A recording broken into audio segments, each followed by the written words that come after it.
এত টাকা দিয়ে কি কিনলাম এবং কি খেলাম সবকিছু দেখাবো আজকের ব্লগে। ব্লগটা না টেনে সম্পূর্ণ দেখতে থাকে। তো হ্যালো এভরিওয়ান, আসসালামু আলাইকুম। আশা করি সবাই ভালো আছেন। আমিও আল্লাহর রহমতে ভালো এবং সুস্থ আছি। তো আজকে যাচ্ছি রাজগঞ্জে নৌকা চালিয়ে। ভাসমান ব্রিজ দিয়ে যাওয়া যায়, বাট অনেক হাঁটা লাগে, তার জন্য নৌকা চালিয়ে যাচ্ছি। আর এদিকে দেখেন সূর্য মামা বিদায় নেওয়ার মতো ভাব। প্রায় 5 থেকে 7 মিনিট পরে চলে আসলাম এই পারে, আর এখন যাচ্ছি রাস্তায় ভ্যান গাড়ির জন্য। তো একটা ইশারা করলাম, একসাথে কিন্তু দুইটা ভ্যান দাঁড়িয়ে আছে। তো প্রথমে যেটা ছিল সেটাতে উঠে পড়লাম। তো ভ্যানে উঠলে কিন্তু আশেপাশে সবকিছু উপভোগ করা যায়। তো আস্তে আস্তে চলে আসলাম রাজগঞ্জ বাজারে। এসে কিন্তু মোবাইল সার্ভিসিং এর দোকানে ঢুকে পড়লাম। এসে কাকুরে বললাম একটা সেলফি স্টিক দেখান। তো দেখালো, তো মোটামুটি ভালো ছিল, বাট পছন্দ হলো না। তো তারপরে কাকুরে বললাম আমার একটা মাইক্রোফোন অর্ডার দেওয়া ছিল, সেটা আগে দেখান। তো এটা দেখে নিলাম। এটা আর আনবক্স করলাম না, বাট একটু পরে আনবক্স করবো।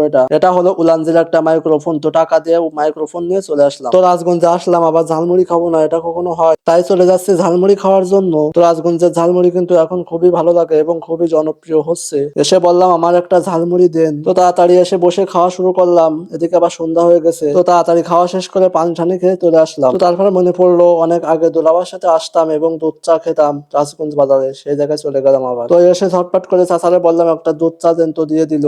চা দা দিছে, তো চা খাবো কখন? তো এদিকে রাত হয়ে যাচ্ছে, 12 যেতে হবে একা একা। তাই বেশি দেরি না করে চলে আসলাম বাড়ির দিকে। তো বাসায় এসে মাইক্রোফোনের বক্সটা আনবক্স করে দেখলাম সবকিছু ঠিকঠাক আছে কিনা। তো দেখি সবকিছু ঠিকঠাক আছে, যেরকম দেখে অর্ডার করছিলাম সবকিছু তেমনই আছে। তো আজকে এ পর্যন্ত, সবাই ভালো থাকবেন, ধন্যবাদ।